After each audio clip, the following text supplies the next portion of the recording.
Britisher ஆட்சி காலத்தில் இந்தியாவே உலுக்கிய ஒரு கொலை சம்பவம் பற்றி உங்களுக்கு தெரியுமா? பொதுவாக நிறைய வைஸ்ராய்கள் இந்தியர்களால் பிரிட்டிஷர் ஆட்சி காலத்தில் கொல்லப்பட்டிருக்காங்க. ஆனால் அனைவருமே இந்திய போராட்டத்துக்காக தான் கொல்லப்பட்டிருக்காங்க. ஆனால் முதன்முறையாக சுயநலத்துக்காக ஒரு வைஸ்ராய் கொல்லப்பட்டார்னா அது இந்த ஒரு சம்பவம் தான். 1800 காலகட்டங்களில் பாகிஸ்தானில் ஷேர் அலி அஃப்ரிடி அப்படிங்கிறவன் வாழ்ந்துட்டு இருந்தான்.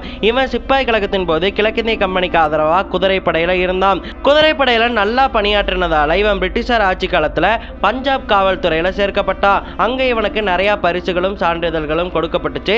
இந்த ஒரு காலகட்டத்தில் தான் இவனுடைய தங்கச்சியை ஐதர் அப்படிங்கிறவன் தப்பா பயன்படுத்திக்க பார்த்தான். அதனால ஐதர் அப்படிங்கிறவனை ஷேர் அலி அஃப்ரிடி துப்பாக்கியால சுட்டு கொலை பண்ணிடுறான்.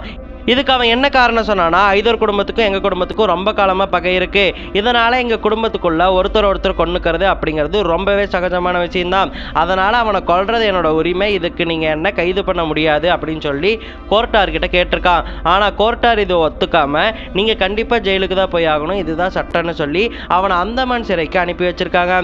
தன்னுடைய உரிமையை கெடுத்துட்டாங்க அப்படின்னு நினச்சவ ஏதாவது 2 ஆங்கிலேய அதிகாரிகளை கொல்லணும்னு முடிவெடுத்தான். இந்த காலகட்டத்தில் தான் இவன் இருந்த அந்தமான் சிறையை விசிட் அடிக்கிறதுக்காக அப்போதைய வைஸ்ராயான லார்ட் மாயோ வராரு.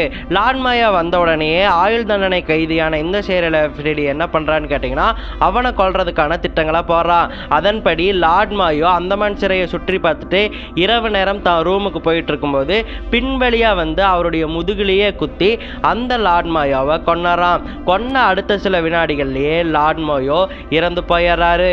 லார்ட் மாயோ ஒரு ஆயுள் தண்டனை கைதியால் அந்தமான் சிறையில் கொலைப்பட்டது இந்தியா முழுக்கவே ஒழிச்சு பரபரப்பை கிளப்புச்சு. அதனால அந்த ஷேர் அலி அஃப்ரிடியை அடுத்த 1 மாதங்கள்லேயே மார்ச் மாதம் 1872ஆம் ஆண்டு தூக்கில் போட்டுட்டாங்க. பிப்ரவரி 8, 1872ஆம் ஆண்டு அந்தமான் சிறையில் நடந்த இந்த லார்ட் மாயோ கொலை வழக்கு தான் பிரிட்டிஷர் ஆட்சி காலத்திலேயே மிகப்பெரிய கொலை வழக்கா இன்று வரைக்கும் கருதப்படுது. கொலையை பற்றி நீங்கள் என்ன நினைக்கிறீங்க? ஷேர் அலி அஃப்ரிடி பண்ணது கரெக்டாக தப்பா அப்படிங்கிறத மறக்காம கமெண்ட்ல சொல்லிட்டு போங்க. மறக்காம நம்ம சேனலுக்கு சப்ஸ்கிரைப் பண்ணிடுங்க.